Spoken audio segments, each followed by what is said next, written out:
Assalamualaikum warahmatullahi wabarakatuh. Kembali lagi di channel Radio Horor. Untuk kisah kali ini ada sebuah cerita yang ditulis oleh akun Twitternya @walensky10. Dan untuk kisah yang akan saya bawakan kali ini yaitu sebuah kisah yang berjudul Sendang Ratu. Dan sebelum kita lanjut ke ceritanya, tekan dulu tombol like video ini dan jangan lupa tekan juga tombol subscribe channel ini. Dan nyalakan juga lonceng notifikasinya agar tidak ketinggalan cerita-cerita lainnya dari channel ini. Dan buat teman-teman yang pengen membaca langsung ceritanya, nanti silahkan saja kunjungi linknya yang nanti akan saya sertakan di kolom deskripsi. Dan seperti apa untuk kisah kali ini? Langsung saja kita masuk ke ceritanya.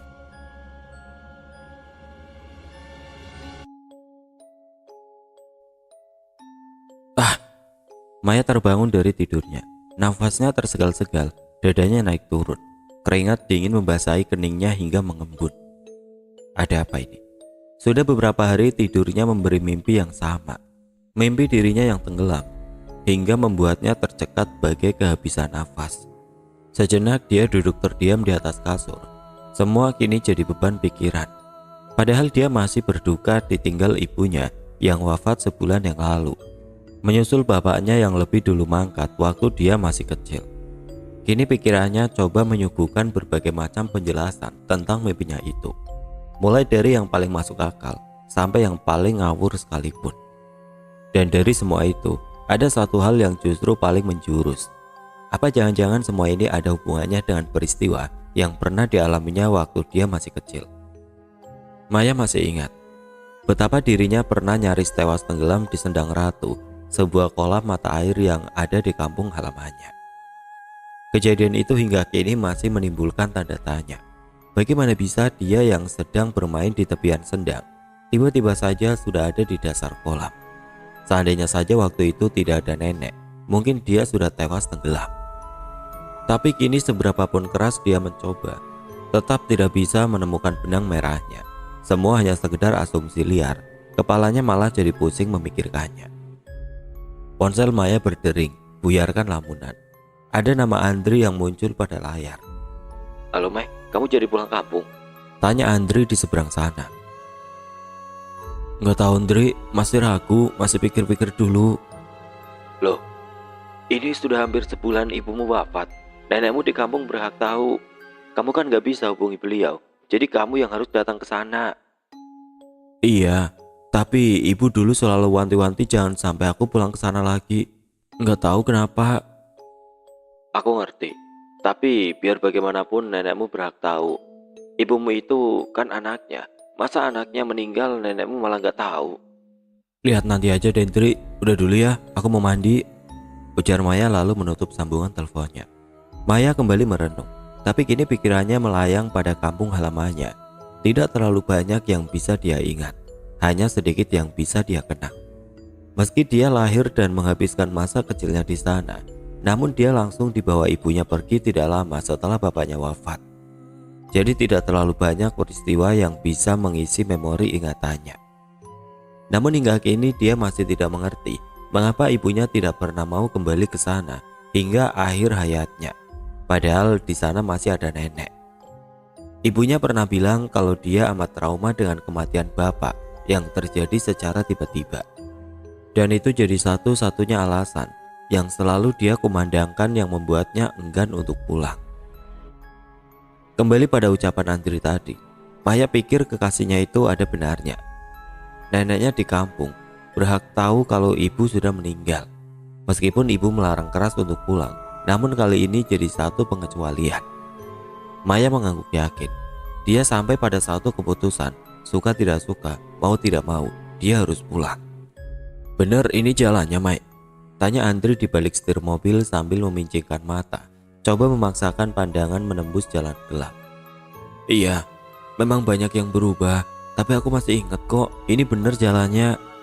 Jawab Maya sambil memastikan peta GPS pada ponselnya. Akhirnya mereka tiba di depan sebuah gapura. Sejenak mereka berhenti. Maya menatap nanar jalan tanah menanjak di balik gapura. Jalan menuju desa tanah kelahirannya. Nafas Andri mendadak tersegal-segal. Dadanya kembang kempis. Udara malam pegunungan yang dingin tanpa ampun langsung membuat penyakit asmanya kambuh. Kamu gak apa-apa, Andri? Tanya Maya dengan wajah khawatir. Andri cuma menggeleng, lalu cepat-cepat mengambil inhaler mungil yang selalu ada dalam tasnya. Andri bernapas lega, sebentar menyadarkan kepalanya pada kursi mobil. Aku gak apa-apa, Mai. Maklum deh, udara dingin memang jadi musuh utamaku. Harusnya kamu gak usah ikut. Aku takut kamu kenapa-napa, balas Maya. Terus aku harus overthinking mikirin kamu yang sendirian kesini gitu. Ya enggak lah. Maya tersenyum. Andri begitu baik dan perhatian. Bahkan kadang sampai mengabaikan dirinya sendiri. Hal itulah yang menjadi salah satu alasan mengapa Maya jatuh hati pada pemuda ini. Ini tempatnya? Tanya Andri yang kini nampak lebih baik. Iya, itu gapuranya. Gila ya, udah bertahun-tahun bentuknya masih gitu-gitu aja. Jadul banget, balas Maya. Kok rada nyeremin ya? Andri menimpali entah serius atau bercanda. Maya cuma tersenyum sambil mengangkat bahu. Tapi dia maklum, Andri yang lahir dan besar di kota pasti tidak terbiasa dengan suasana sunyi seperti ini. Mobil pun kembali melaju, bergerak pelan menembus jalan kampung yang remang, diterangi cahaya lampu ala kadarnya. Hingga akhirnya mereka kembali berhenti di sebuah pelataran rumah yang cukup luas. Ini rumah nenekmu, Mai. Gede juga ya. Andri berdecak kagum sambil memandangi rumah besar dan area sekelilingnya. Maya tidak menjawab. Entah mengapa dadanya malah jadi berdebar-debar apa yang harus dia katakan pada neneknya. Telah lama dia dan ibunya pergi, lalu kini tiba-tiba dia datang dengan membawa kabar duka. Tidak terbayangkan bagaimana reaksi neneknya. Andri turun dari mobil. Sebentar membenarkan rambutnya yang sedikit berantakan, Maya pun ikut turun. Tapi ketika dia baru melangkahkan satu kaki, mendadak terdengar suara aneh yang berbisik lirih di telinganya. Sudah waktunya. Maya seketika menghentikan langkah, menautkan alis sambil pasang telinga. Andri pun heran melihat tingkah Maya yang tidak biasa. Kenapa? Tanya pemuda itu sambil mendekat. Enggak apa-apa, jawab Maya sambil menggelengkan kepala. Dia pikir telinganya cuma salah dengar. Maya pun lanjut melangkah, namun kembali berhenti saat melihat pintu rumah perlahan terbuka. Lalu muncul seorang wanita berkebaya yang lantas berdiri mematung sambil menatap tajam ke arahnya. Nenek? Maya bergumam lirih lalu melirik Andri yang tersenyum sopan ke arah wanita itu. Keduanya pun mendekat. Sang nenek dia menunggu. Wajahnya kaku tanpa ekspresi. Matanya menatap dingin ke arah Maya yang terus melangkah menghampiri. Nek? Maya memanggil singkat. Bukannya tidak sopan, tapi dia begitu terkesima. Wajah nenek sedikit pun tidak berubah. Wanita itu bagai tidak menua. Sosoknya masih sama persis seperti terakhir kali Maya mengingatnya. Nenek tersenyum, tapi bagi Maya lebih mirip sebuah seringai. Andri melangkah maju lalu meraih jemari nenek lantas menciumnya. Kemudian dia melirik Maya seakan memberi kode agar kekasihnya itu juga melakukan hal yang sama. Maya pun tergugah. Sosok nenek begitu berkarisma hingga membuatnya sesaat jadi terpukau. Lalu dia pun cepat meraih jemari nenek lantas menciumnya. Apa kabarmu, Mai? Sudah lama ya? Ucap sang nenek tanpa bergeming dari tempatnya berdiri. Iya, Nek. Maaf kalau Maya baru bisa pulang. Soalnya... Sang nenek mengangkat tangan memotong ucapan Maya. Sudah, tidak perlu kamu katakan. Nenek paham kenapa kamu tidak mau pulang. Yang penting sekarang kamu sudah ada di sini. Maya terdiam. Neneknya masih seperti dulu. Wanita itu bagai punya sinyal rasa yang kuat hingga membuatnya seolah jadi segala tahu. Lalu nenek melirik ke arah Andri. Kamu siapa? Andri tersenyum sembari membalas sesopan mungkin. Saya Andri, Nek, temannya Maya. Kamu sakit ya? Andri terkejut. Maya juga. Andri jadi gugup tidak tahu harus menjawab apa. Tapi Maya coba bantu Andri untuk memberikan jawaban. Iya, Nek, dia sakit asma. Sudah sejak kecil. Malah tadi sempat kumat. Tapi sekarang dia nggak apa-apa. Nenek memandangi Andri dari atas kepala sampai ujung kaki. Lalu wanita itu manggut-manggut. Entah apa yang ada di dalam benaknya. Andri dan Maya saling lempar pandang. Tidak ada kata yang terucap antara keduanya. Mereka tidak mengerti mengapa nenek bersikap seperti itu. Nenek mengajak mereka masuk, lalu mempersilahkan keduanya duduk. Maya begitu canggung. Dia bersikap tidak ubahnya tamu biasa, padahal dia lahir di sini. Namun kini dia merasa segalanya begitu asing. Apa yang hendak kamu sampaikan hingga membuatmu datang kemari? Tanya nenek tiba-tiba. Maya kembali kagum. Nenek memang luar biasa. Bagaimana bisa dia menebak dengan tepat? Sejak tadi tidak henti-hentinya nenek terus memberikan kejutan. Sejenak Maya melirik ke arah Andri. Gadis itu seolah butuh dikuatkan agar berani untuk bicara. Andri paham. Pemuda itu pun mengangguk pelan. Ibu Nek, ibu meninggal sebulan yang lalu. Maafkan kalau Maya baru bisa kasih kabar. Maya nggak tahu bagaimana caranya hubungi nenek. Makanya Maya datang kemari. Nenek seketika menundukkan wajah sambil meremas-remas jemarinya. Matanya yang sejak tadi dingin kini mulai berkaca-kaca. Namun dia seperti coba sembunyikan perasaannya. Andai saja ibumu mau dengar ucapanku dan tidak pergi dari sini, mungkin saat ini dia masih hidup. Ucap nenek lirih dengan suara yang sedikit bergetar. Maya pun iba. Meskipun dia tahu neneknya punya hati sekeras batu, namun wanita itu tetaplah seorang ibu. Wajah nenek yang jadi sendu menjelaskan kesedihannya yang tidak terungkap. Ya sudah, semua sudah terjadi. Sekarang tinggal kamu dan nenek. Nenek tidak berharap kamu mau kembali menetap di sini, tapi setidaknya kamu bersedia tinggal beberapa hari. Bagaimanapun juga, ini adalah rumahmu. Ucap nenek. Maya membisu. Permintaan nenek terdengar tulus dan wajar. Lagi pula harus dia akui. Ada sedikit rindu yang terselip dalam hati. Rindu pada teman-teman masa kecilnya. Rindu pada hijaunya daun dan rerumputan. Dan yang paling aneh, rindu pada jernihnya air Sendang Ratu. Iya Nek, rencananya memang Maya mau tinggal beberapa hari. Sekalian Maya mau ziarah ke makam bapak. Jawab Maya yang langsung melirik Andri demi melihat respon pemuda itu. Andri seperti tidak keberatan. Semua memang sesuai dugaan Maya. Bagaimana mungkin pemuda sebaik Andri menolak permintaan seorang nenek pada cucunya? Malah bisa-bisa dia marah kalau Maya menolak. Akhirnya Maya dan Andri dipersilakan untuk istirahat. Keduanya tidur di kamar yang terpisah. Maya menempati bekas kamarnya dulu, sedangkan Andri dipersilakan tidur di kamar yang lain. Maya terbangun kala matahari sudah meninggi. Rasa lelah membuatnya tidur begitu nyenyak. Sesuatu yang mulai sulit dia dapatkan sejak dia mengalami mimpi anehnya. Dia bangkit dari tempat tidur lalu melangkah keluar kamar. Di situ dia sedikit kaget ketika melihat Andri yang sedang duduk berbincang-bincang dengan nenek. Tuan Putri sudah bangun, canda Andri sambil tertawa. Wajahnya nampak sumringah. Lebih baik kamu langsung mandi lalu sarapan. Katanya kamu mau ziarah ke makam bapakmu, kata nenek. Maya mengangguk mengiyakan. Dia pun berbalik meninggalkan Andri dan nenek yang terdengar kembali berbincang dengan akrab.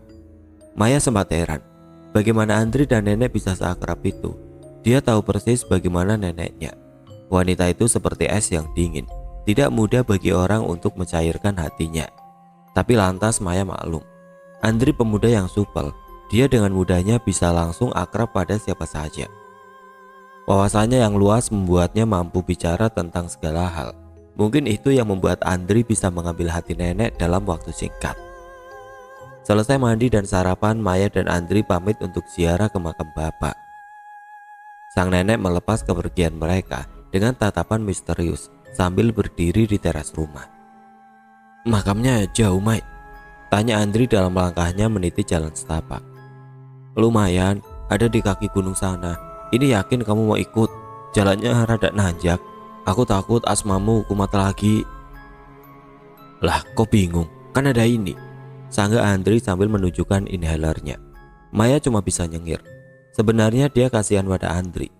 Pemuda itu bagi tergantung pada alat mungilnya. Namun Andri menganggap penyakitnya itu angin lalu. Sepertinya dia tidak sudi orang lain kasihan padanya. Dia tidak mau orang-orang jadi bersikap baik hanya karena merasa iba. Kok kamu tadi bisa langsung ngobrol akrab sama nenek? Asal kamu tahu, gak sembarangan orang bisa begitu. Tanya Maya di sela-sela langkahnya. Gak tahu juga, Mai. Tadi sehabis aku mandi, nenek tiba-tiba panggil aku. Dia tanya-tanya tentang aku dan keluargaku, juga tentang penyakitku. Ya, aku jawab apa adanya. Lalu apa kata nenek? Gak banyak, Tapi nenek sempat bilang kalau penyakitku itu bisa saja sembuh seandainya orang tuaku masih ada. Aku gak ngerti apa maksudnya. Tapi waktu aku tanya, nenek malah cuma senyum. Sesaat Maya jadi heran mendengar hal itu. Apa maksud nenek bilang begitu?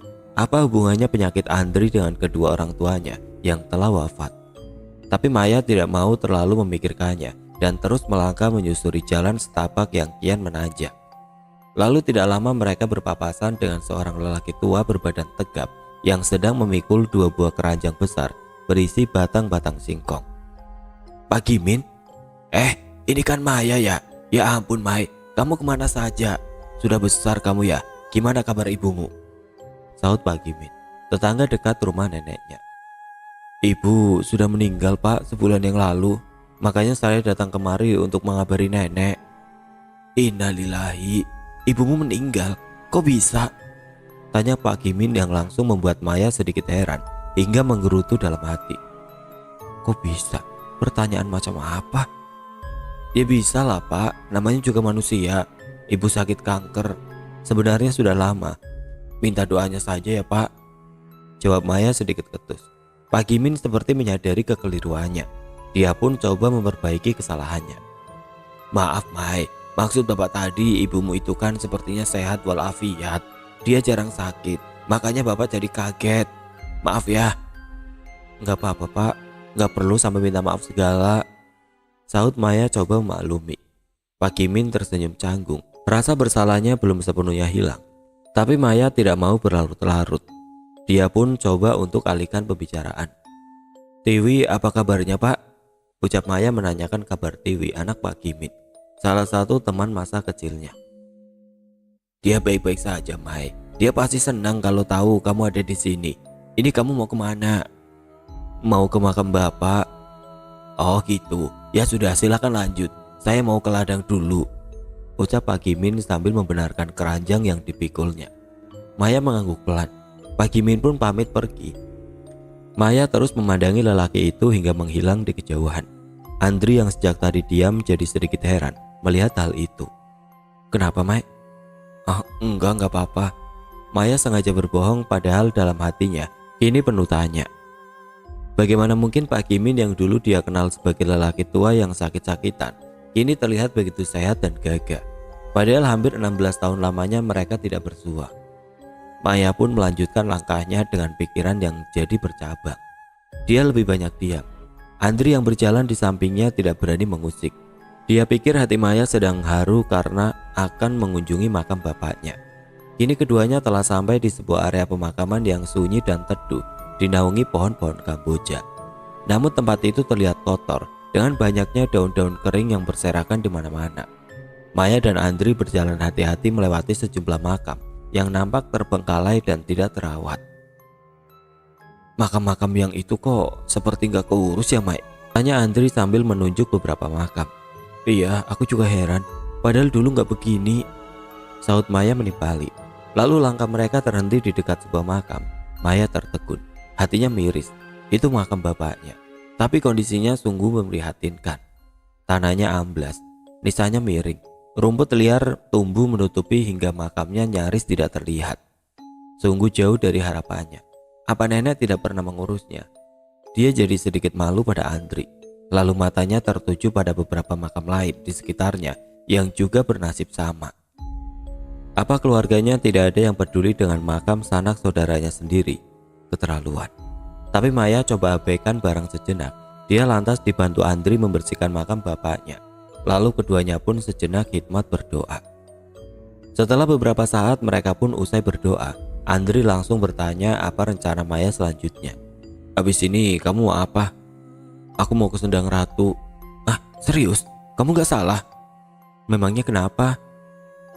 Maaf ya Mai, tapi bukannya kamu pernah tenggelam di sana? Memangnya kamu gak trauma?" "Enggak lah, kejadiannya kan sudah lama. Memang dulu aku sempat trauma, tapi sekarang sudah move on." Andri tidak sepenuhnya percaya. Bagaimana mungkin kejadian seperti itu bisa dilupakan? Tapi Andri tidak mau protes. Di sini dia hanya mendampingi kekasihnya itu. Apapun yang bisa membuat Maya bahagia akan dia turuti. Lagi pula dia juga penasaran, seperti apa sih Sendang Ratu itu? Dia ingin melihatnya secara langsung. Selama ini dia hanya mendengar semua dari ceritanya Maya saja. Lalu keduanya melangkah meniti jalan setapak yang makin menanjak, melewati ladang-ladang dan sawah, lalu masuk ke dalam sebuah hutan kecil. Masih jauh, Mai? Tanya Andri dengan nafasnya yang kini terdengar satu-satu. Udah deket, kenapa kamu gak kuat? Kalau gak kuat gak usah maksa, kita balik aja. Kalau kamu semaput di sini, aku yang repot. Kata siapa? Ayo lanjut. Andri seketika menegakkan badannya. Dia paling anti diremehkan seperti itu. Kalimat gak kuat sudah sering dia dengar. Dia tidak ingin kalimat menyebalkan itu jadi menjatuhkan mentalnya. Akhirnya mereka lanjut terus, masuk ke dalam hutan. Jajaran pepohonan yang kian rapat membuat suasananya jadi sedikit redup. Dada Andri berdebar-debar. Entah mengapa bulu kuduknya jadi berdiri. Dia melirik Maya, tapi gadis itu nampak melangkah dengan tenangnya. Kini langkah mereka terhenti di satu tempat yang sedikit lapang, di mana ada sebuah kolam besar dengan air yang jernih, dikelilingi bebatuan dan pohon-pohon besar. Suasananya sunyi dan temaram. Sinar matahari seolah tidak mampu menembusnya. Tempat ini terasa begitu sakral. Tidak ada suara-suara, hanya ada angin yang berhembus pelan, menerpa pohon-pohon besar yang berdiri bagai penjaga. Ini tempatnya, Mai? Tanya Andri sambil bertolak pinggang. Namun Maya tidak menjawab. Gadis itu diam mematung, menatap air sendang yang tenang dan jernih. Andri jadi kasihan. Maya pasti sedang terkenang peristiwa yang pernah dialaminya. Meski Maya kerap mengingkari, tapi Andri yakin kejadian tragis itu masih menyisakan trauma yang membekas dalam dirinya. Tapi mendadak Maya melangkah pelan menuju sendang, lalu berhenti persis di tepinya. Sejenak dia berdiri dari situ dengan tatapan mata yang kosong. Andri tidak mengerti. Sikap Maya sedikit tidak wajar. Maya mau apa? Namun pemuda itu langsung tercengang ketika Maya tiba-tiba saja menceburkan dirinya masuk ke dalam air. Mai, kamu mau ngapain? Maya tidak menggubris. Gadis itu terus bergerak ke tengah sendang dengan tinggi air sebatas dada. Sampai di tengah, sejenak Maya diam mematung. Lalu tanpa diduga-duga perlahan dia membenamkan dirinya masuk ke dalam air. Mai, Maya! Andri mendekati tepi sendang sambil memanggil-manggil kebingungan. Dari situ dia masih bisa melihat tubuh Maya yang terbenam di dalam air. Tapi gadis itu tidak bergerak. Dia bagai membatu di dalam sana. Andri jadi khawatir. Ini ada yang tidak beres.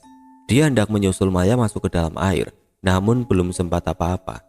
Tiba-tiba kepala Maya sudah kembali muncul ke permukaan. Andri terkesiap.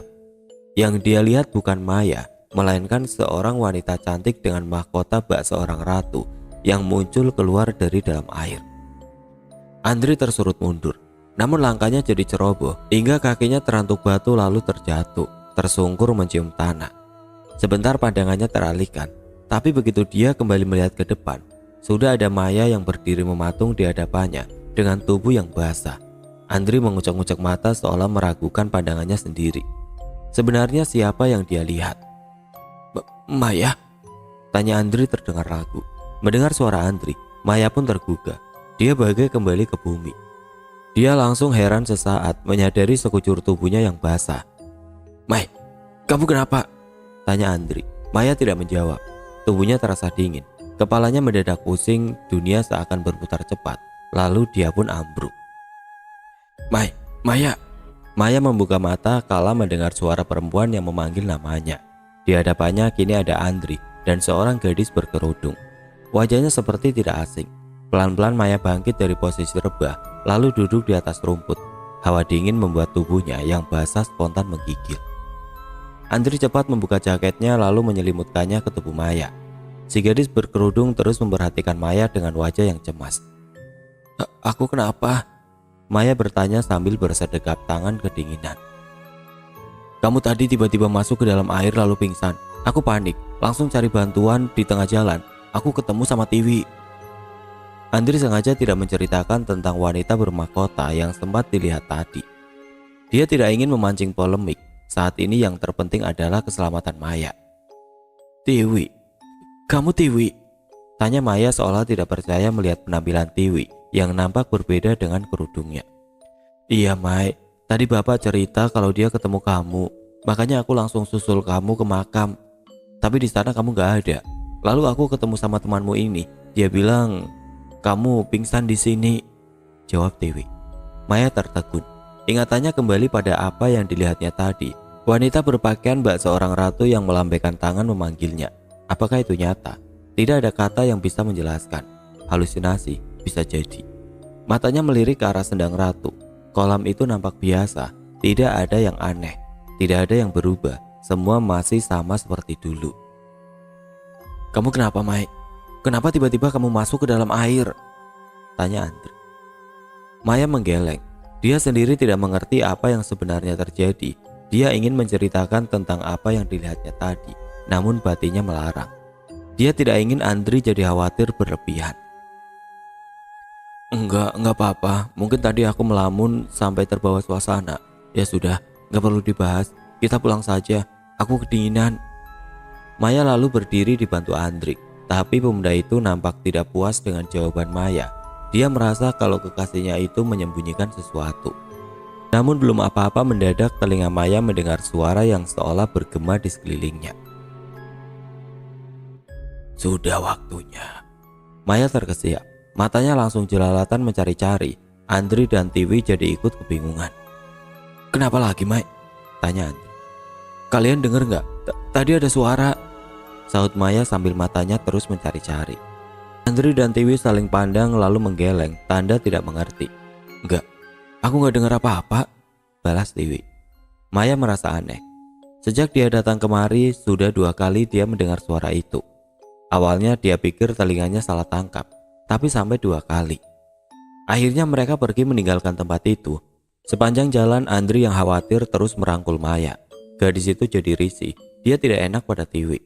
Tapi Tiwi hanya tersenyum, tanpa bertanya. Sepertinya Tiwi paham kalau Maya dan Andri punya hubungan yang istimewa. Sesampainya di rumah nenek, ketiganya jadi heran ketika melihat sejumlah orang yang berkerumun di depan rumah. "Ini ada apa?" "Ada apa, Pak?" tanya Maya pada Pak Gimin yang rupanya ada di situ. "Nenekmu," jawab Pak Gimin di antara orang-orang yang memandangi Maya dengan tatapan mata penuh selidik. Firasat Maya kian buruk. Dia langsung menyeruak masuk ke dalam rumah, lalu menuju kamar neneknya. Pandangannya sempat terhalangi oleh beberapa orang yang berdiri mengelilingi ranjang nenek. Tapi ketika orang-orang itu menyingkir memberikan jalan, Maya langsung kaget melihat nenek yang tergeletak di atas ranjang. Astaga! Nenek terbaring lemah, tubuhnya nampak kaku. Ada darah kental meleleh keluar dari lubang hidungnya yang segera diseka oleh orang yang ada di dekatnya. "Nenek kenapa?" tanya Maya. Tapi tidak ada yang menjawab. Orang-orang di sekitarnya hanya diam membisu sambil menatap heran melihat baju Maya yang basah. "Ini nenek kenapa?" ucap Maya kembali mengulangi pertanyaannya dengan nada suara yang sengaja ditinggikan. Salah satu dari mereka akhirnya menjawab. "Nenekmu tadi pingsan, tapi beliau bilang gak apa-apa." "Gak apa-apa gimana? Lawang sampai mimisan gitu?" jawab Maya sedikit ketus. Tidak ada yang bisa menjawab. Justru neneknya yang tiba-tiba berkata lemah. "Aku gak apa-apa. Sekarang kalian semua pergi. Tinggalkan aku sendiri," pinta nenek. "Lalu upacaranya bagaimana, Nyi? Bukankah waktunya sudah dekat?" tanya seorang wanita yang berdiri dekat nenek. Nenek menggeleng lemah. "Nanti kalian pulang saja dulu." Orang-orang pun patuh lalu membubarkan diri. Maya bingung apa yang sedang mereka bicarakan. Namun dia tidak berani ikut campur. Dia pun ikut pergi meninggalkan nenek yang masih terbaring lemah di atas ranjang. Setelah berganti pakaian, Maya ditemani Andri dan Tiwi cuma bisa duduk menunggu di ruang tamu. Maya harap-harap cemas sambil terus melirik ke arah kamar nenek yang pintunya kini tertutup rapat. "Nenekmu sakit apa, Mai? Kok hidungnya sampai berdarah gitu?" "Aku nggak tahu, Andri. Kamu kan tahu sendiri, kami sudah lama nggak ketemu. Jadi aku nggak tahu gimana kondisi nenek saat ini." "Memang berapa sih usia nenekmu? Sepertinya dia belum terlalu tua. Tubuhnya juga kelihatan masih sehat," tanya Andri yang langsung membuat Maya jadi terdiam. Jujur Maya memang benar-benar tidak tahu berapa usia neneknya. Dia tidak pernah bertanya. Ibunya pun tidak pernah cerita. Sebenarnya apa yang terjadi pada nenekmu itu hampir mirip seperti yang pernah dialami beberapa orang di kampung ini, termasuk ibuku, ucap Tiwi tiba-tiba. "Ah, serius, Wi?" sahut Maya. "Iya, Dulu ibuku dan beberapa orang kampung ini pernah mengalami hal yang sama. Tubuh mereka mendadak lemas dan hidungnya selalu mengeluarkan darah. Sebelum akhirnya Tiwi menghentikan kata-katanya. Wajahnya mendadak jadi sendu. Maya dan Andri jadi heran, namun tidak sabar menunggu. Sebelum apa, Wi? Tanya Maya penasaran. Sebelum akhirnya mereka meninggal, sambung Tiwi menyelesaikan kalimatnya. Innalillahi. Jadi ibumu sudah gak ada, Wi? Tanya Maya sama sekali tidak mengira. Iya, Mai, sudah lama. Kira-kira beberapa bulan setelah kamu dan ibumu pergi. Padahal waktu itu bapak yang sakit-sakitan. Tapi entah kenapa tiba-tiba ibu mengalami hal itu. Selama beberapa hari hidungnya selalu mengeluarkan darah. Lalu tidak lama dia meninggal. Ya Allah, aku jadi ikut sedih, Wi. Tiwi tersenyum getir, lalu kembali melanjutkan ceritanya. Tapi ternyata bukan ibuku saja. Beberapa orang dalam waktu yang berbeda juga mengalami nasib yang sama. Maya dan Andri tertegun. Cerita Tiwi terdengar aneh sekaligus menakutkan. Kini Maya jadi khawatir. Apa mungkin neneknya akan mengalami hal serupa? Tapi mendengar Tiwi menyinggung bapaknya, Maya jadi teringat akan sosok Pak Gimin. Dia pun lantas melontarkan pertanyaan yang sejak tadi begitu mengusik. Maaf, Wi, ada yang mau aku tanya. Setauku dulu bapakmu itu sakit-sakitan, tapi hari ini kulihat dia sangat jauh berbeda. Bapakmu nampak sehat walafiat, tidak nampak kalau dia dulunya sakit. Jangankan kamu, Mai, aku sendiri juga heran. Padahal bapak bilang dia nggak berobat kemana-mana. Aku juga nggak tahu bagaimana bisa begitu. Soalnya setelah ibu wafat, bapak langsung mengirimku ke pesantren. Baru 6 bulan aku kembali ke sini. Oh, pantesan sekarang kamu pakai kerudung, saut Maya. Iya, Mai, tapi sebenarnya waktu itu aku keberatan. Aku nggak tega ninggalin bapak sendirian, tapi dia tetap bersikeras. Ya aku nggak bisa nolak. Ketiganya jadi termenung, hanyut dalam pikirannya masing-masing. Lalu Tiwi yang merasa tidak punya urusan lagi, akhirnya pamit pulang. Hingga malam hari nenek tidak juga keluar dari kamarnya. Maya yang sejak tadi menunggu jadi tambah gelisah. Kok nenek gak keluar-keluar juga ya, Andri? Aku takut dia kenapa-napa. Keluh Maya pada Andri. Iya, Mai, lalu kita harus bagaimana? Maya cuma mengangkat bahu. Lalu mendadak ada Tiwi yang datang dengan langkah tergopok-gopok. Mai, bapak Mai, sejak tadi hidungnya berdarah. Dia minta aku untuk datang minta bantuan pada nenekmu. Astaga, serius, Wi? Tapi kenapa minta tolong sama nenek? Aku gak tahu, Mai. Bapak cuma bilang begitu. Maya tidak mengerti. Kondisi neneknya saja sudah membingungkan. Ditambah lagi Pak Gimin yang kini mengalami hal yang sama. Ada apa ini? Lalu kenapa minta bantuan pada nenek? Memangnya nenek bisa apa? Gimana, Mai? Aku minta tolong sampaikan pada nenekmu. Tolong, Mai, pinta Tiwi dengan wajah memelas. Nenek sejak tadi belum keluar kamar, Wi. Aku dan Andri juga sedang cemas, balas Maya. Namun mendadak pintu kamar nenek terbuka. Lalu terlihat nenek melangkah keluar kemudian berbicara pada Tiwi. Bilang pada bapakmu, sekarang sudah tiba waktunya. Mendengar hal itu Tiwi langsung mengernyitkan dahi. Apa maksudnya? Tapi dia hanya mengangguk, tidak berani banyak bertanya. Baik, Nek, kalau begitu saya pamit dulu, saut Tiwi lalu cepat berbalik pergi. Nenek pun kembali masuk ke dalam kamarnya, lalu menutup pintunya rapat-rapat. Tinggal Maya dan Andri yang masih saling pandang kebingungan. Mai, ini ada apa sih? Pertama nenekmu sakit, lalu Pak Gimin juga ikut sakit. Nenekmu yang dimintai tolong malah cuma bilang sudah waktunya. Maksudnya apa? Iya, mana aku tahu, Andri. Sepertinya cuma nenek dan Pak Gimin yang paham. Ya sudah, kita istirahat saja, sudah malam. Tapi aku mau tidur di ruang tamu. Jaga-jaga kalau nenek butuh apa-apa. Oke. Tapi kalau nanti ada apa-apa, kamu bangunin aku ya, jawab Andri lalu masuk ke dalam kamarnya. Hampir tengah malam Maya yang tidur di kursi ruang tamu jadi terbangun ketika mendengar suara pintu yang berderik. Maya bangkit lalu melirik kamar neneknya yang masih tertutup rapat. Namun dia yang curiga tergerak untuk memeriksa. Nenek. Maya memanggil pelan, namun tidak ada jawaban. Dia coba mengintip dari celah pintu yang sedikit longgar, namun dia jadi kaget saat menyadari kalau neneknya tidak ada di dalam sana. Nenek kemana? Maya mencari nenek di seluruh penjuru rumah, namun dia tidak mampu menemukannya. Maya jadi khawatir. Firasatnya mengatakan kalau ada sesuatu yang tidak beres. Dia pun lantas membangunkan Andri. Kenapa, Mai? Nenek gak ada, Andri. Loh, kemana? Aku gak tahu. Sudah aku cari tapi dia gak ada di rumah. Keduanya pun berniat pergi mencari keluar rumah. Namun mereka jadi bingung hendak mencari kemana. Mungkin ke rumah Pak Kimin. Tadi kan Tiwi bilang kalau bapaknya sakit dan butuh bantuan. Maya pun setuju. Lalu mereka pergi ke rumah Pak Kimin yang letaknya memang tidak jauh dari situ. Setelah mengetuk pintu, ada Tiwi yang keluar dengan wajah yang terheran-heran. Ada apa, Mai? Wih, apa nenek kesini? Soalnya dia gak ada di rumah. Gak ada? Apa jangan-jangan apa, Wi? Jangan-jangan nenekmu ikut pergi ke Sendang Ratu. Soalnya tadi bapak dijemput beberapa orang pamit mau pergi ke sana. Entah mau apa. Padahal hidungnya masih berdarah. Tapi waktu aku mau ikut, dia malah melarang. Mendengar hal itu, Maya dan Andri jadi curiga. Malam-malam begini ke Sendang Ratu, mau apa? Ketiganya pun memutuskan untuk pergi ke sana. Dan ketika akhirnya mereka tiba, dari balik pepohonan, mereka heran menyaksikan pemandangan aneh yang terpampang di hadapan mereka. Di sana nampak nenek sedang berendam persis di tengah kolam. Pak Kimin beserta beberapa orang terlihat duduk bersila di sekeliling tepian kolam. Apa yang sedang mereka lakukan?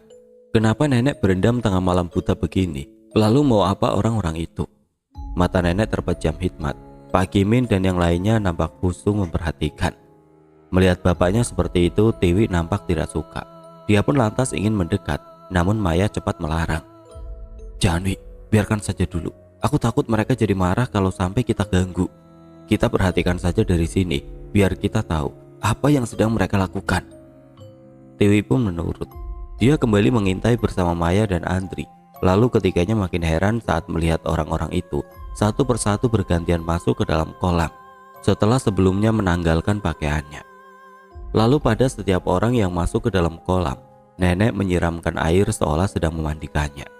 Nenek nampak serius dengan mulutnya yang tidak henti merapalkan sesuatu. Setelah itu setiap orang sengaja menenggelamkan dirinya sendiri selama beberapa saat. Dan setelah semua orang mendapatkan gilirannya, mereka kembali mengenakan pakaiannya lalu terlihat hendak pergi meninggalkan tempat itu. Ayo, kita harus cepat pulang. Kita harus sampai rumah lebih dulu. Jangan sampai nenek dan bapakmu jadi curiga kalau kita nggak ada di rumah. Saran Maya pada Tiwi. Lalu ketiganya pun bergegas pergi. Sesampainya mereka di rumah, Maya sempat berpesan pada Tiwi. Wi, menurutku ada baiknya kamu tutup mulut. Tidak perlu menanyakan hal tadi pada bapakmu. Tapi ini aneh, Mai. Memperlihatkan aurat di depan orang yang bukan muhrimnya itu dosa. Aku juga mau tahu apa yang mereka lakukan tadi. Tiwi mendebat sengit. Iya, aku tahu. Tapi sepertinya yang mereka lakukan itu rahasia. Bapakmu pasti marah kalau tahu kamu tadi mengintip. Apa kamu mau ribut dengan bapakmu gara-gara itu? Beliau kan sedang sakit. Tiwi langsung diam.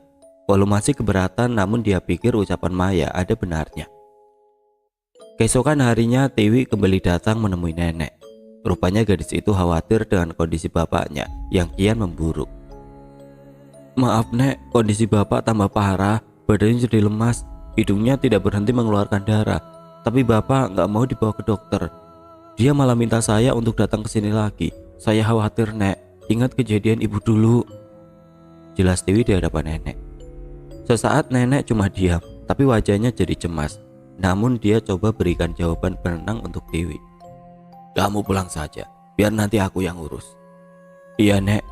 Saut Tiwi lalu pergi sambil melirik arah Maya dan Andri yang juga ada di situ.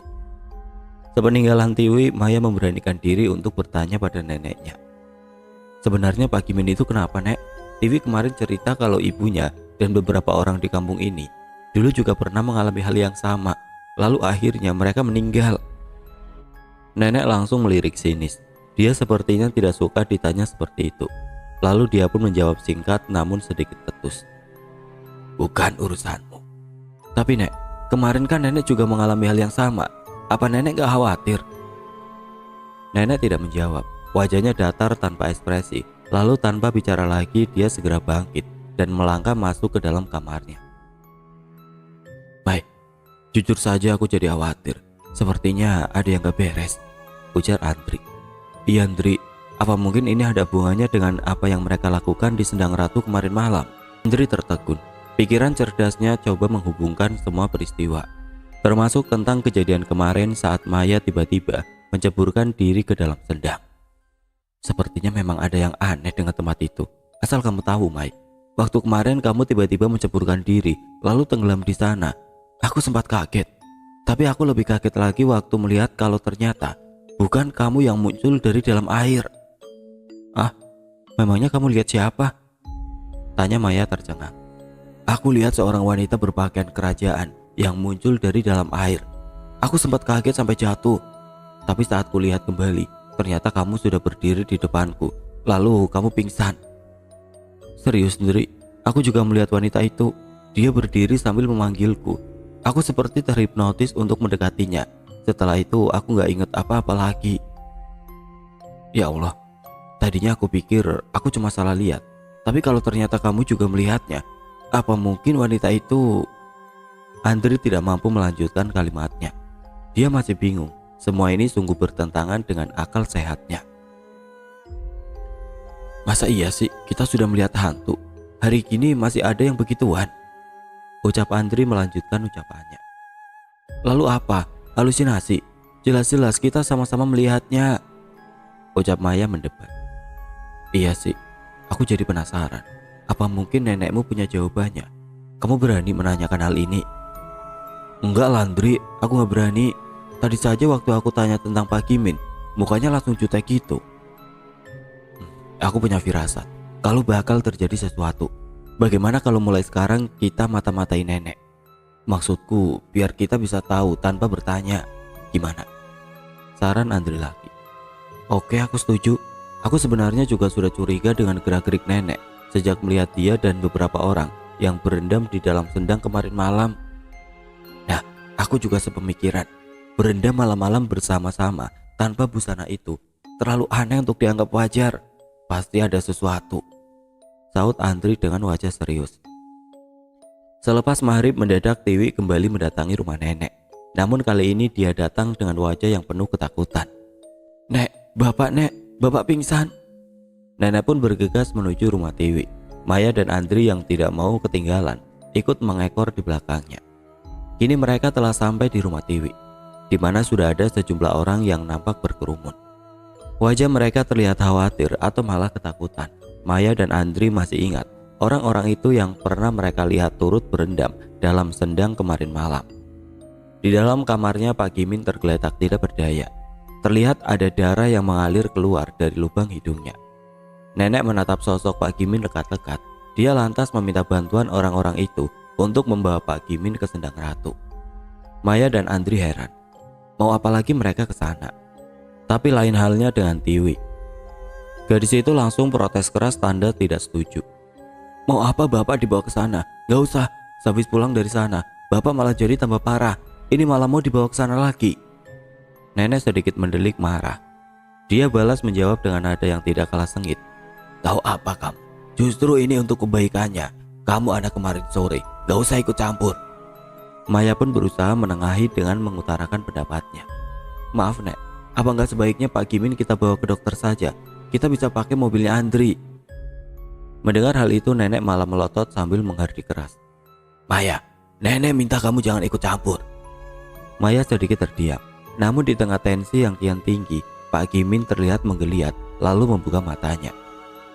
Nyi, bawa aku ke sendang Nyi, tolong Nyi, ucap Pak Gimin dengan suara yang lemah. Nenek mengangguk lalu melirik sinis ke arah Maya dan Tiwi. Mulutnya mencibir seolah merasa telah menang. Tiwi cuma bisa diam. Dia benar-benar tidak habis pikir dengan permintaan bapaknya. Pak Gimin pun akhirnya dipapa untuk dibawa ke Sendang Ratu. Tiwi sempat meminta untuk ikut, tapi langsung dilarang oleh yang lain. Sudah, kamu tunggu di sini saja, biar bapakmu kami yang urus, ucap salah satu dari orang-orang itu. Tiwi nampak tidak setuju. Maya pun mendekati Tiwi dan coba untuk menenangkannya. Kamu tunggu di rumah saja, biar aku dan Andri yang diam-diam mengikuti mereka, bisik Maya di telinga Tiwi. Tiwi pun menurut. Dia yakin Maya akan menjaga bapaknya. Iya Mai, tolong awasi mereka, jangan sampai bapak kenapa-napa. Maya pun mengangguk. Dia dan Andri segera menyusul. Sepanjang jalan keduanya sengaja menjaga jarak agar mereka tidak terlihat. Kini mereka telah sampai di Sendang Ratu. Dari balik pepohonan, Maya dan Andri terus memperhatikan gerak-gerik dari orang-orang itu. Pak Gimin dibantu beberapa orang kembali dibawa masuk ke dalam kolam. Nenek tampak khidmat sambil menyirami tubuh Pak Gimin dengan air sendang. Setelah selesai, Pak Gimin pun kembali dibawa naik. Semua sama persis seperti yang mereka lakukan kemarin malam. Namun kali ini Pak Gimin masih tetap terkulai lemas sejak awal hingga selesai. Maya dan Andri diam-diam terus mengikuti mereka sampai Pak Gimin kembali dibawa pulang.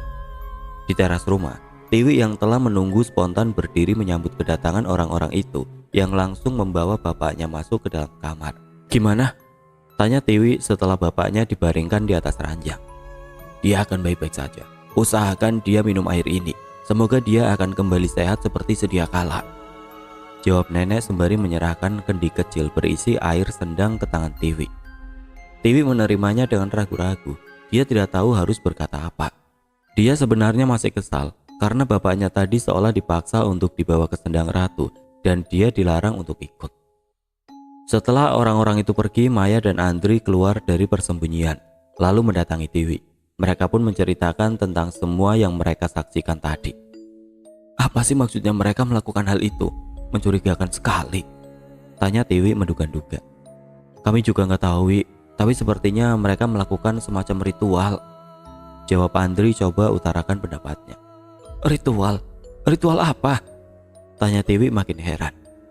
"Aku juga nggak tahu, Wi. Sepertinya itu rahasia dan hanya para pelakunya saja yang tahu. Tapi kita nggak mungkin menanyakan hal itu pada mereka. Aku yakin mereka pasti nggak mau jawab," balas Andri lagi. "Ya sudah, sekarang kita doakan saja mudah-mudahan Pak Gimin bisa sembuh. Kalau begitu kami pulang dulu, Wi. Cepat kabari kami kalau ada apa-apa," ucap Maya. Nyaris tengah malam pecah tangisan Tiwi terdengar sampai ke telinga Maya.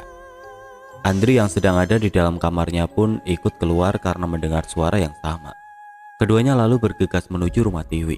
Di sana mereka tiba bersamaan dengan para tetangga yang juga turut berdatangan. Dan ketika akhirnya mereka masuk, nampak Tiwi sedang menangis meratap di samping bapaknya yang tergolek di atas ranjang. "Bapak, bangun Pak, bangun." "Astaga, Pak Gimin." Maya terkesiap. Hatinya ikut pilu mendengar suara tangisan Tiwi yang begitu menyayat hati. Firasatnya buruk. Namun Maya tidak ingin memikirkan yang tidak-tidak. Tapi segala prasangka itu akhirnya terjawab ketika salah seorang tetangga memeriksa tubuh Pak Gimin yang diam tidak bergerak. Orang itu lalu menggeleng pelan yang langsung disambut ucapan dari mulut setiap orang. "Innalillahi, Bapak." Jeritan Tiwi kian keras. Dia menangis meraung-raung sejadi-jadinya. Maya mendekat coba untuk tenangkan gadis itu. Namun tanpa diduga, Tiwi langsung berteriak keras menghardik penuh emosi. "Ini semua gara-gara nenekmu. Mana dia? Dia harus tanggung jawab. Ritual setan. Nih, air gak guna." Tiwi membanting kendi kecil berisi air sendang hingga pecah berantakan. Maya terkejut. Dia sama sekali tidak menyangka Tiwi bakal hilang kendali. Tapi Maya tidak marah. Dia bisa mengerti perasaan Tiwi karena pernah merasakan duka yang sama. Andri sengaja membawa Maya menyingkir keluar. Maya pun menurut. Namun Maya baru sadar neneknya kemana. Diperhatikannya sekeliling, neneknya tidak ada di situ. Dia pun cepat pulang ke rumah demi mencari neneknya. Namun dia makin heran ketika mendapati rumahnya kosong. Andri yang datang belakangan jadi heran melihat tingkah Maya. "Kenapa, Mai? Nenek gak ada, Andri. Kemana dia?" jawab Maya kebingungan. Andri sejenak diam. Kecerdasan otaknya coba dia kerahkan untuk mempelajari situasi, hingga akhirnya terpikir sesuatu olehnya. "Jangan-jangan nenekmu pergi ke Sendang Ratu." "Ya ampun, ayo kita periksa ke sana," sahut Maya yang langsung diiyakan oleh Andri. Keduanya pun bergegas menuju Sendang Ratu, dan ketika akhirnya mereka tiba di sana, mereka terkejut saat mendapati nenek yang tertelungkup di tepi sendang dengan tubuh yang basah. "Nenek!" Maya menjerit histeris sambil berlari menghampiri neneknya. Dia pun makin kaget ketika melihat hidung neneknya yang nampak mengeluarkan darah. Andri coba memeriksa denyut nadi nenek. Meskipun lemah, namun Andri masih bisa merasakannya. "Nenek masih hidup, ayo cepat kita bawa pulang," ucap Andri. Lalu keduanya bersusah payah menggotong tubuh nenek. Namun belum sempat mereka jauh, asma dari Andri mendadak kumat. Nafasnya jadi tersegal-segal. Mulutnya gelagapan coba menggapai udara yang tipis. "Ya Allah Andri, inhalermu mana?" tanya Maya yang jadi panik. "Ketinggalan di rumah, Mai," ucap Andri terbata-bata berusaha menjawab di sela nafasnya yang satu-satu. Maya makin panik. Dia ingin segera pulang mengambil inhaler Andri sekaligus minta bantuan warga kampung. Namun dia tidak mungkin meninggalkan nenek dan Andri di sini. Apa yang harus dia lakukan? Dalam situasi genting seperti ini, nenek yang ternyata sudah siuman terdengar berucap lirik. "Air sendang, kasih dia minum air sendang." Sejenak Maya heran mendengar ucapan nenek, tapi dia pikir nenek ada benarnya. Seteguk air mungkin bisa membuat Andri sedikit lebih baik. Dia pun jadi tergerak untuk mengikuti saran nenek, lalu cepat-cepat berlari kembali ke sendang. Sebentar saja dia telah sampai di tepinya, namun dia jadi bingung dengan apa dia akan membawa air itu. Tapi matanya lantas tertuju pada sebuah kendi kecil yang tergeletak tidak jauh dari tempatnya berdiri. Dia menduga kalau kendi itu tadi dibawa oleh neneknya. Dia pun segera mengisi kendi itu dengan air sendang, lalu bergegas kembali ke tempat di mana tadi dia meninggalkan Andri dan neneknya. Sesampainya di sana, Maya melihat Andri sudah terkapar lemas dengan dada kembang kempis. Dia pun segera meminta Andri untuk minum air dari kendi. Setelah beberapa teguk, mendadak Andri langsung bangkit, seperti tidak terjadi apa-apa. "Ajaib, air apa itu, Mai? Luar biasa," ucap Andri dengan mata yang kini berbinar-binar. "Air sendang. Kok kamu bisa kepikiran untuk ambil air itu?" "Tadi nenek yang suruh aku." "Sudahlah, nanti saja ceritanya. Sekarang kita bawa nenek pulang dulu." Keduanya lantas membawa nenek kembali ke rumah. Setelah mengganti pakaian nenek, mereka pun ingin cepat membawa nenek pergi ke rumah sakit. Namun belum sempat apa-apa, terdengar suara nenek yang memanggil lirih. "Maya." Nenek memanggil pelan dengan suara yang lemah. Tangannya menggapai seperti hendak menyampaikan sesuatu. Maya pun beringsut mendekatinya. "Nenek jangan banyak bicara dulu. Nanti saja kalau sudah baikan. Sekarang Maya mau bawa nenek ke rumah sakit." Nenek menggeleng sambil kembali berucap pelan. "Waktu nenek sudah habis. Sekarang waktunya kamu gantikan nenek." Maya tidak mengerti. Apa maksudnya? Menggantikan apa? "Maaf Nek, Maya nggak ngerti maksud nenek." Nenek tersenyum. Senyuman yang kini terlihat tulus. Tangannya meraih wajah Maya lalu membelainya. Maya seketika merinding. Sudah lama dia tidak merasakan belayan sayang seperti itu. "Mai, nenek mau cerita. Nenek belum bisa tenang kalau belum cerita sama kamu." "Nenek mau cerita apa? Nanti saja. Sekarang kita pergi ke rumah sakit dulu ya," pinta Maya lagi. "Enggak, Mai. Waktu nenek sudah dekat. Sekarang kamu duduk dan dengarkan nenek baik-baik." Meski keberatan, akhirnya Maya menuruti keinginan nenek. Dia dan Andri lalu duduk di samping nenek, siap mendengarkan apa yang hendak nenek sampaikan. "Dulu waktu kamu masih kecil, ibumu mendadak sakit. Nenek dan bapakmu membawanya pergi berobat. Tapi ternyata ibumu menderita penyakit kanker yang sulit untuk disembuhkan. Nenek sedih. Nenek jadi sering melamun di tepi sendang, tempat di mana nenek bisa menenangkan diri kalau ada masalah. Tapi suatu hari di sendang itu, nenek didatangi Kanjeng Ratu, sosok gaib penunggu sendang. Awalnya nenek takut, tapi ternyata Kanjeng Ratu menawarkan nenek sebuah bantuan. Kanjeng Ratu sanggup menyembuhkan ibumu. Sebagai imbalannya, nenek diminta jadi abdinya yang bertugas untuk menjaga dan merawat sendang itu. Nenek pun setuju. Sesuai petunjuk, ibumu diminta untuk melakukan ritual mandi tengah malam di sendang itu. Lalu dengan ajaibnya, dia mendadak sembuh. Nenek amat senang, bapakmu juga, dan berita tentang kesembuhan ibumu langsung tersebar ke seluruh penjuru kampung. Ada yang percaya dan ada yang tidak. Orang-orang yang percaya langsung mendatangi nenek untuk minta berkah kesembuhan yang sama. Salah satunya adalah Pak Gimin. Nenek dengan tulus memenuhi permintaan itu dan meminta mereka untuk melakukan ritual yang sama. Dan setelahnya, penyakit mereka pun juga tersembuhkan. Bahkan kami semua seperti diberkati dengan umur panjang dan juga awet muda. Tapi kami punya pantangan untuk berdekatan dengan orang mati. Karena sesuai amanat sang ratu, kalau sampai kami melarangnya, semua khasiatnya bisa hilang. Makanya sejak itu kami tidak pernah mengurusi makam. Dan waktu nenek tahu kalau tadi Pak Gimin meninggal, nenek juga tidak berani mendekatinya. Tapi tanpa kami sadari, rupanya semua keajaiban itu meminta imbalan. Suatu hari tiba-tiba saja hidung bapakmu berdarah. Waktu itu nenek mengira kalau bapakmu hanya sakit panas dalam biasa, tapi ternyata nenek salah. Beberapa hari kemudian bapakmu malah ditemukan tewas di dalam kamar. Nenek bingung, apa yang sebenarnya terjadi? Tapi akhirnya nenek sadar, ternyata bapakmu sudah diambil Kanjeng Ratu sebagai tumbal atas kesembuhan ibumu.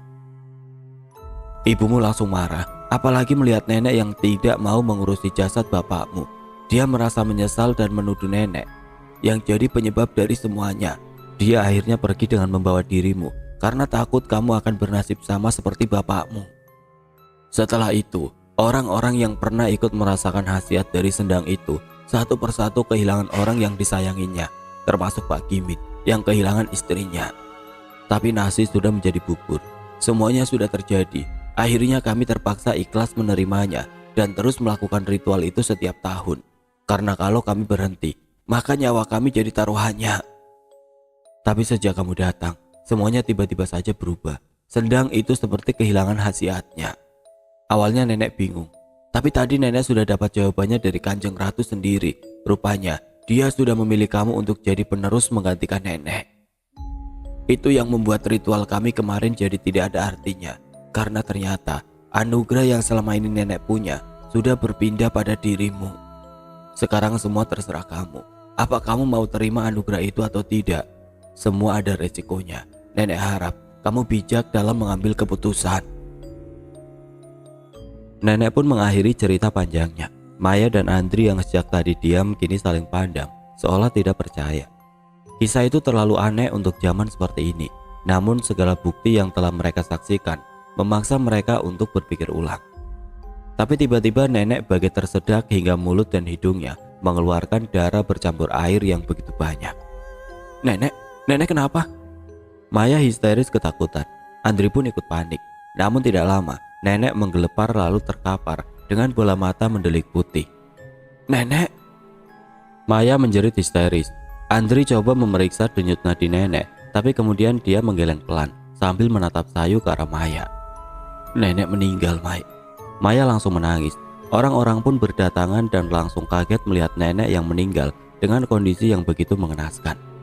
Malam itu seluruh kampung gempar atas kematian dua orang sekaligus, neneknya Maya dan juga Pak Kimin.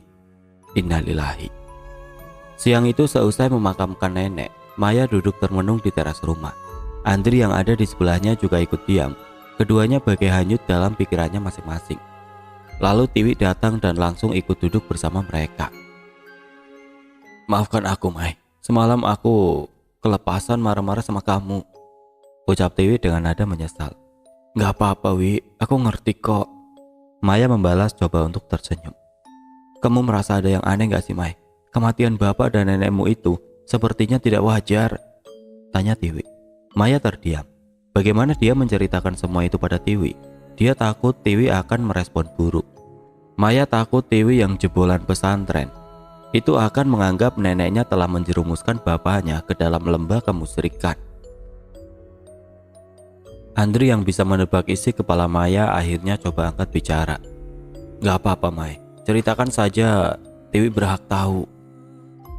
Tiwi pun langsung heran mendengarnya. Ada apa, Mai? Ada yang ingin kamu sampaikan? Sejenak Maya menghela nafas.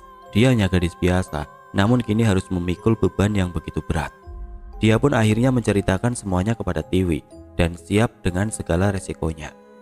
Selesai mendengarkan cerita Maya, Tiwi cuma bisa diam. Semua ini sungguh jauh di luar dugaannya. Hatinya jelas terluka dan marah, namun dia tahu dia tidak bisa melampiaskannya pada Maya yang sebenarnya juga tidak tahu apa-apa. Akhirnya Tiwi mengambil keputusan bijak. Dia coba berlapang dada dan ikhlas untuk menerima semuanya. Terima kasih, kamu sudah mau jujur, Mai. Aku gak marah. Kita berdua sama-sama korban. Lalu apa rencana kamu selanjutnya? Aku gak tahu, Wi. Aku juga bingung. Maya menggeleng pelan. Bagaimana kalau nanti orang-orang itu tahu mintamu untuk melanjutkan tugas nenekmu? Tanya Tiwi. Aku gak mau, Wi. Persetan dengan mereka. Aku gak mau jadi budak ratu penghuni sendang itu. Besok pagi, aku akan segera pergi dari sini.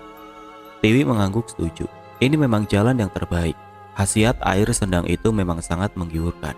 namun resiko dibaliknya jauh lebih mengerikan. Hingga tengah malam Maya tidak kunjung bisa tidur, padahal besok pagi-pagi dia sudah harus berangkat. Pikirannya kusut, hatinya kalut. Semua peristiwa yang terjadi membuat perasaannya campur aduk. Bagaimana tidak, dia yang belum lama kehilangan ibunya, kini juga harus kehilangan neneknya. Dia pun jadi sedih mengingat dirinya yang kini sebatang kara. Lalu kenyataan bahwa semua ini terjadi akibat campur tangan dari al-gaib. Sungguh sulit dipercaya. Kalau saja dia tidak mengalaminya sendiri, mungkin semua ini terdengar seperti omong kosong belaka. Jenuh di dalam kamar, Maya pun berniat pergi keluar. Duduk sebentar di teras rumah sambil menghirup udara bersih, mungkin bisa membuat suasana hatinya menjadi sedikit lebih tentram. Namun ketika lewat di depan kamar Andri, Maya jadi heran saat menyadari kalau pemuda itu tidak ada di dalam kamarnya. Andri kemana? Maya melongo ke dapur dan kamar mandi, namun dia tidak menemukan Andri ada di situ. Lantas Maya coba mencari di setiap sudut rumah dan sekitarnya, tapi Andri tidak ditemukan juga. Kemana Andri tengah malam begini? Maya bingung sambil menduga-duga. Sejak datang ke sini, Andri belum sempat kemana-mana. Hanya ada 3 tempat yang pernah dikunjungi: makam bapak, rumah Tiwi, dan sendang ratu. Apa jangan-jangan? Firasat Maya berubah buruk, namun dia coba untuk pergi ke rumah Tiwi, berharap Andri ada di sana meski kecil kemungkinannya. Assalamualaikum, Wi. Tiwi, ini Maya. Panggil Maya di depan pintu rumah Tiwi. Tiwi membuka pintu dengan wajah yang terkantuk-kantuk. Ada apa, Mai, malam-malam begini? Apa Andri kesini? Andri? Enggak tuh. Memangnya kenapa? Andri gak ada di rumah, Wi. Ya Allah, aku takut dia pergi ke sendang ratu. Ke sendang ratu? Mau apa? Tanya Tiwi makin heran. Dia itu punya penyakit asma, Wi. Aku takut dia tergoda untuk menyembuhkan dirinya sendiri di sana. Mendengar hal itu, Tiwi pun ikut khawatir. Akhirnya dia dan Maya segera pergi ke sendang ratu demi mencari keberadaan Andri. Dan dugaan itu pun terbukti. Sesampainya di sana, mereka kaget begitu melihat Andri yang sedang berendam di dalam kolam dengan bertelanjang dada. Andri, sudah gila kamu! Teriak Maya yang langsung membuat Andri terkejut. Mai, aku... Andri jadi gugup, tidak tahu harus berkata apa. Pemuda itu menundukkan wajah. Dia jelas malu, namun sudah kepalang tanggung. Maya sudah terlanjur datang dan menyaksikan semua ini. Maaf, Mai, aku cuma mau sembuh. Tadinya aku mau kasih tahu semua ini sama kamu, tapi aku yakin kamu pasti melarang. Jelas aku melarang. Kamu tahu kan resikonya? Jawab Maya sangit.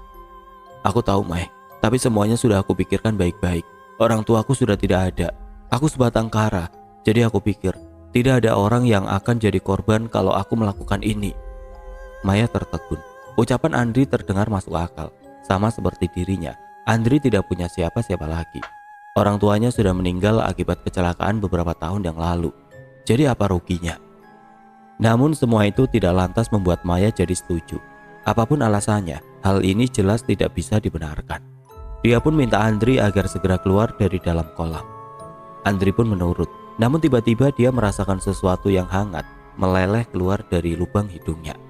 Andri, hidungmu berdarah. Tiwi memekik sambil menunjuk ke wajah Andri.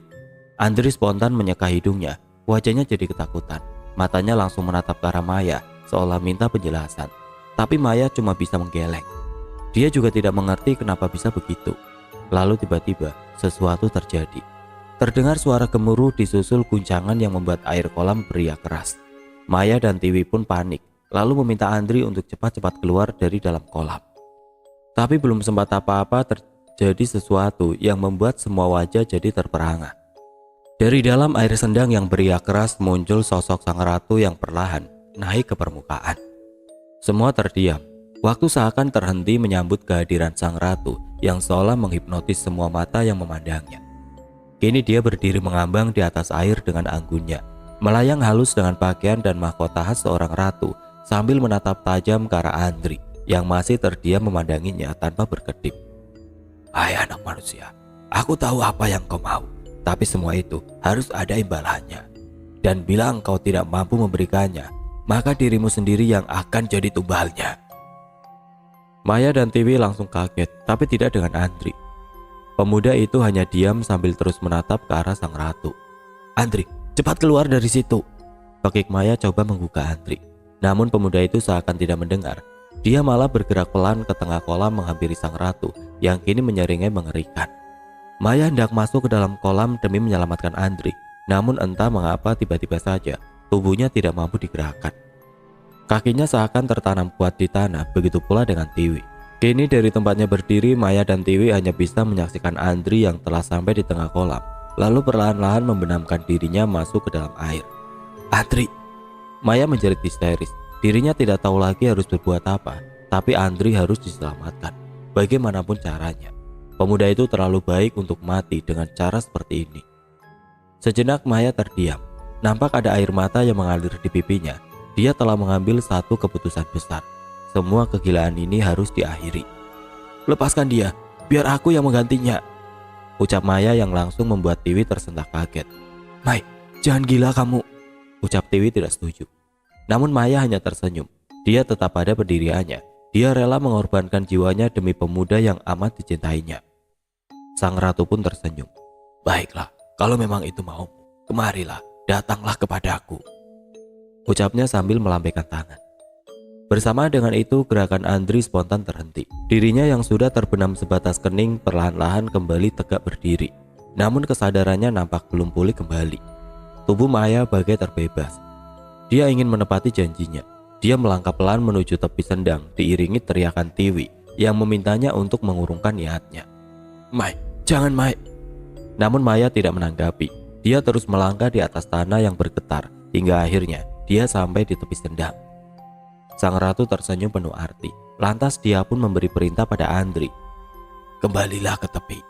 Pemuda itu lantas naik ke tepi dengan pandangan mata yang kosong. Dia seolah tidak menghiraukan Maya yang berdiri persis di sampingnya sambil menitikkan air mata.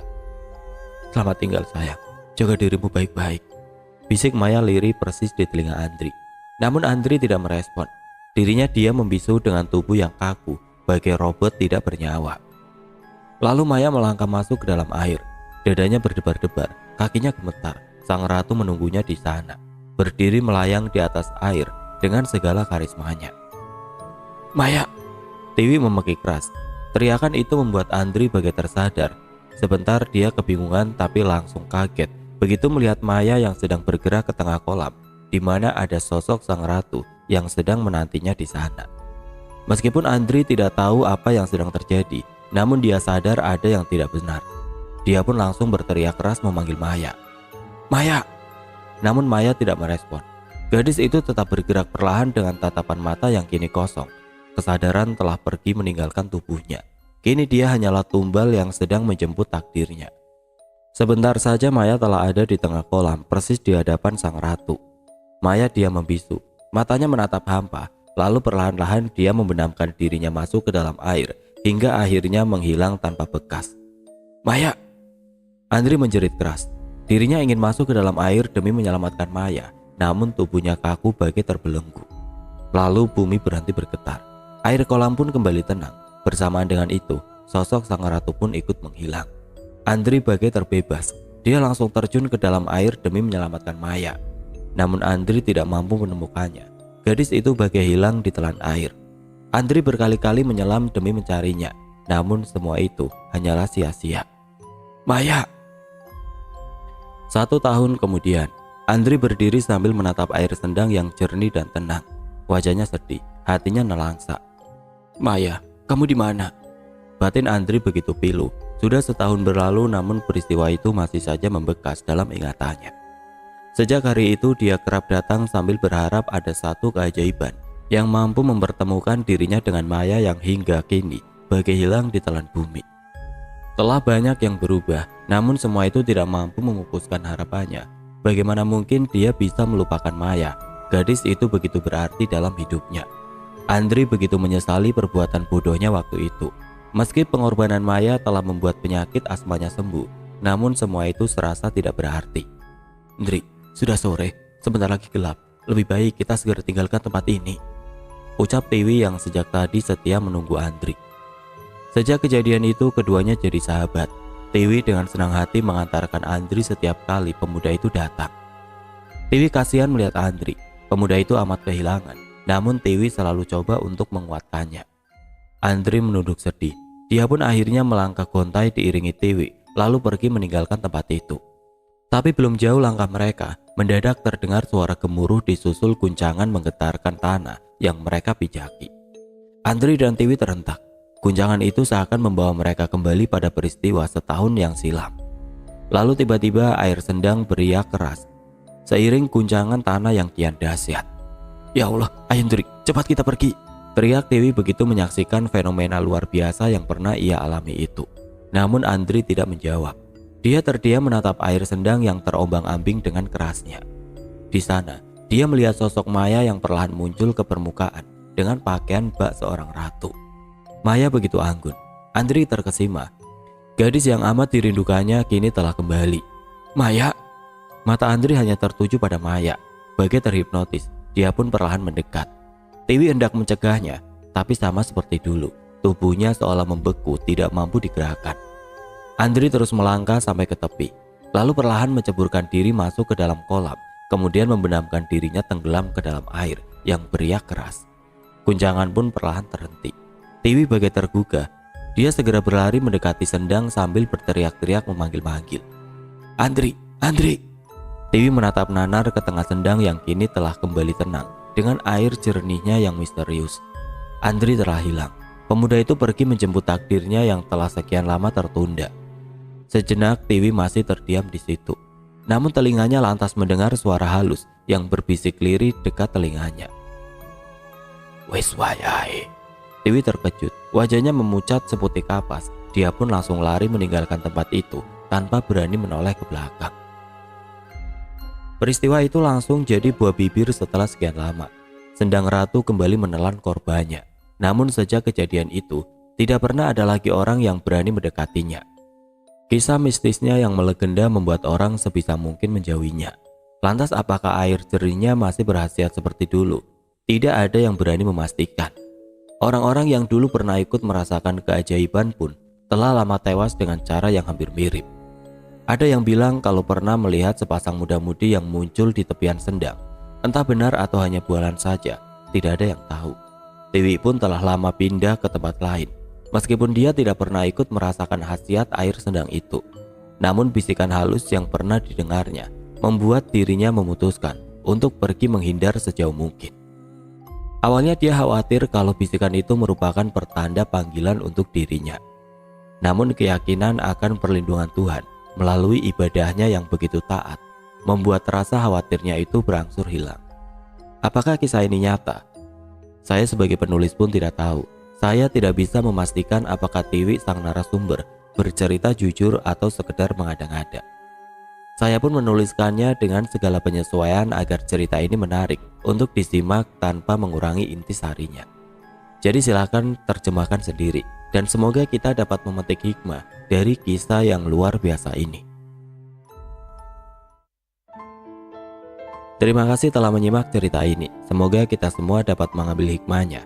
Maafkan bila ada kata-kata yang kurang berkenan. Dan buat teman-teman yang baru bergabung, jangan lupa untuk like, komen, share, serta subscribe channel ini. Dan nantikan kisah-kisah horor berikutnya tetap di channel Radio Horor. Wassalamualaikum warahmatullahi wabarakatuh.